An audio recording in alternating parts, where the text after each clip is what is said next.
أيما أذكر أكدت شمرة ركفتي جتشو قومنا بعد بتتن أرجتي قومنا بعد بتتن اللي حقتها جرتو سنه ما أذكر وروني قتي كيس والله أذكر مش هاتي تيسن بيرا جراتي سنين كورسي تو أذكر أمي واسنتي ما وما دوغا وإيتي شير كومبليت كود فيديو تن هاكيسن تفلالتو شمرة ماري إنت لا تكاد قرباك إن تكون قربا ما شاء الله ولي تتابني تما تربيتكم إناني تينا قران بويا تيتا قران تلو أقامتي يسي قران تينا قران أقامتي كان كيسرقي نياتي يلي شير سر قدا أني اللين تيتا قرباتا قربا سالفتي التصبير بلي ملا نقافتي دبرته سالفتي جيجو إسي جل سالفتي تربيتكم كيسرقي maal godha beesentu dubartiidha mala nuudha anuuti gurbaan keenya jaartii qaba jedhee ofirraa dhiibi jette jaartii qaba ta seeraa fuudhe qaba tamaatiin kiyya beeku tamaatii isii beeku bultii kabajamtu qabaa jedhee ofirraa dhiibi jette gaafa akkana jennuun kana ofitti qaanyofne akka jedhu isin faatonni jechuu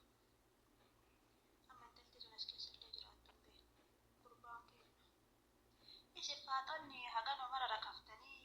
goommana baadaa bitatan taatanii goommana baadaa bitatan ichini ashangulliitii guyyaa gabayaa ichini haadhamaan eegala kaane haganu hunda rakaftanii isin qoy akka biggatii keessa wallaalta dhiiruma ollaanii gubbatti argitee fi carqii bareeda uffatee fi mataa farrazatee sirba babbareeda gadi dhoobee qoma kana qarrisaa qomaa kana banee asumarratti gadi dhoobee fi qalbiin teessan akkasumatti shoo jettee maatii keessan isin waakkachiisuun haganuma rakatee dhabdanii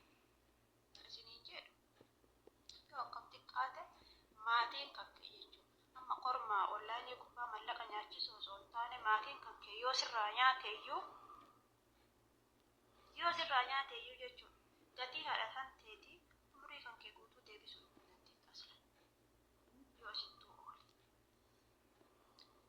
waan ati hin beekne jechuudha siif jecha waan ati hin beekne guyyaa tokko waan isaaniif rabbiin beekan qofa waa meeqa ta'ayyoo waa meeqa rakkatanii jechuus guddisan maatiin sun yoo nyaate maa qaama korma ollaanii gubbaa nyaachisuudhaaf wantoota akkanaa gocha suukaneessaa jedhamu san hojjettanii jechuudha keessaan hedduun keessattuu ilaalaa viidiyoo tan hedduun keessan dhiira keessan godhachuudhaaf mallaqaan waxlaa gochi ati teessan isin argaa jirtu humna keessan dunyaa keessan bilaashatti bada shureetiyya bada shaggeetiyya bada qashtiitiyya bareedduu namni si caalaa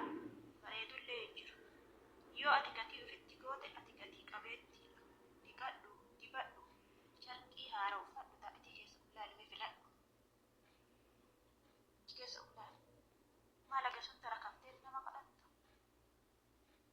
yoo dalagaa dhabdee shaashii hiikkadhuuti mataa kee filadhu yoon osoo mataa isii shaashii irraa hiikanii jechuudha akkatti walitti maxxaneetiin dabballee meeqatu jiru soo bilbila kanaan noo godhu inni gallee gatii keessan beekaa shamarran biyya ormaa keessa jirtan kun gatii keessan beekaa gatii keessan addunyaa harkaa qabaa dhiira addunyaan bitaa dhiira addunyaatti garsiifnaan nama jala dhugaadha si galee harreenuu gisee ati ni gartee waa jala qabde haka waasan argattu si jala chishu waasan nyaatteetiin qoobuma qullaa tan jala Assalamu alaikum warahmatullahi wabarakatuh. Kabajamtoota fi jaallatamtoota daawwattoota hordoftoota YouTube channel kiyya jalatti argamtan welcome ashama harka fuune hundi keessan alaaf biyya keessaa bakka guddaa amantii kutaa ganda osoo hin jenne baga jiraattan isiniin jedha hordoftoota kiyya nageenyi qilleensarraan isin akka qabu kan biyya addunyaa Eeshiyaa ardii rabbiin uume hundarra jirtan horiin daawwattan isiniin jedha. Egaa hordoftoota kee warreen jalqabarraa hanga mana afaan irratti hedduu naaf galatoomaa. Naaf jiraadhaa umrii dheeraa bakka yaaddan muraada gaa isiniin jedha. Allahu akbar. Ammas laayikii sheer gochuu hin dagatina akkuma awwaala na jajjabeessitanii na faana turtanitti naaf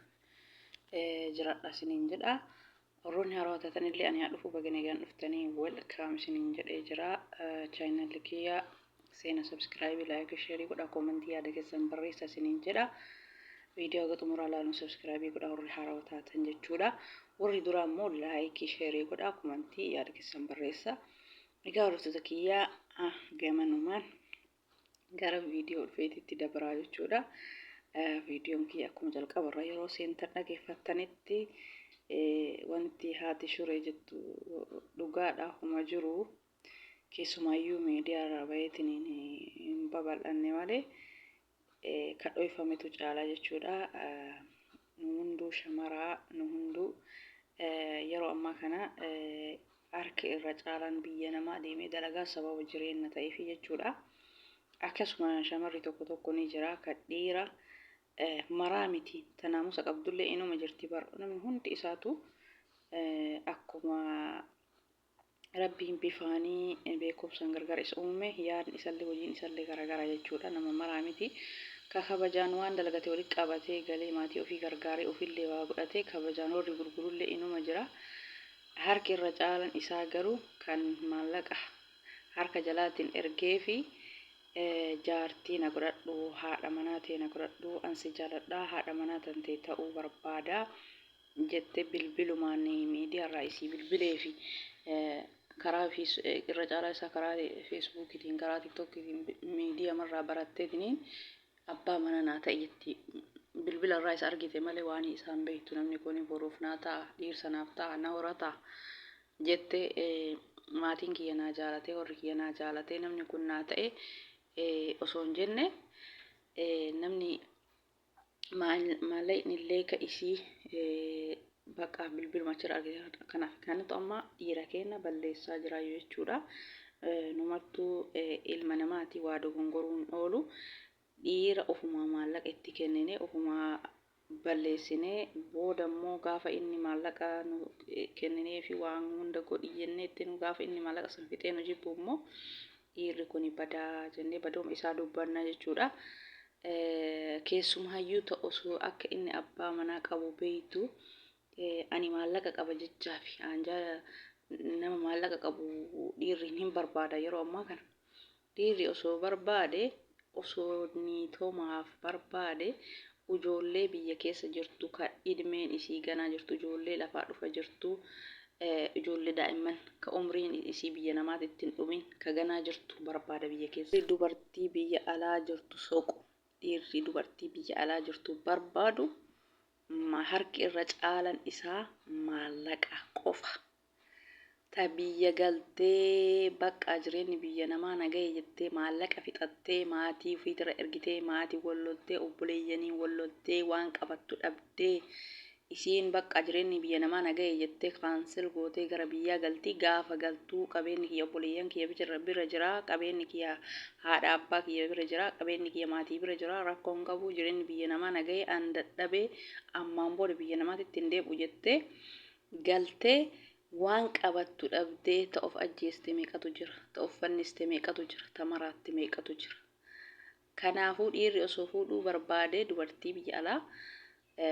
takkita akkasitti maatiin qabeen isii akka jiruun gonkumaan dhoorgate san fuudha. Isiin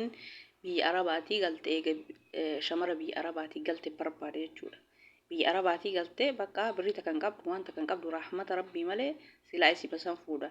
Tokkoffaa tama biyya keessa jirtu fuudha dhiirri osoo niitii yookaan jireenya ofii of dura barbaade isii biyya keessa jirtu san fuudha malee osoo maallaqaaf dubartii barbaaduu baate maal irraa godha ka biyya namaatitti waggaa 10 fixe ka waggaa 15 fixe ka waggaa 8 fixe waggaa 5 fixe humna fixate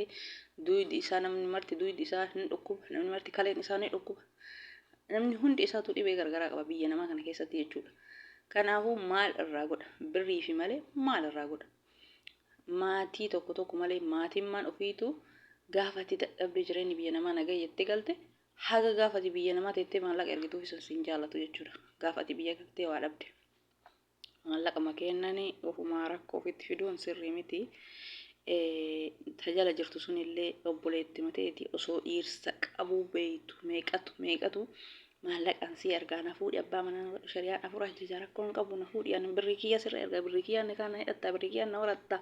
anumaaf si ol jaalanne anumaaf si olii galle maal rakkoo qabu mash namni akkana akira bultiin isaa diigamullee hin hafu jechuun nama osoo niitii qabu namni sun beeku maallaqaaf jecha maallaqni sun immoo inuma dhuma osoo maallaqni biyya namaa kun haara baafadhaa ga'ee biyya namaatitti hin dadhabina isiin gaa osoo jedhe maallaquma hoggaa 4-5 nu ga'a jechuudha. Silaa maal goona biyya namaatitti umriin nu dhibu maallaqni biyya namaa ta'anii dalaganii barakaa hin qabu kanaafuu dhiira maallaqa keessanii hin kadhatina gaafa wallaahi gaafa dalagattanii waan qabda walitti qabattanii akkaawunti irra kaayattanii yookaan waa qabeenya waa ijaarattanii yoo namni amaanaa waan keessan isinii qabu jiraate gaasar wallaahi dhiirri ofii dhufee isin kadhata malee hin kadhattan dhufee ofii isin kadhata gaafa isin mana qabaachuu keessan beeka biyya galtanii qabeenya keessan keessa gatteettanii jennaan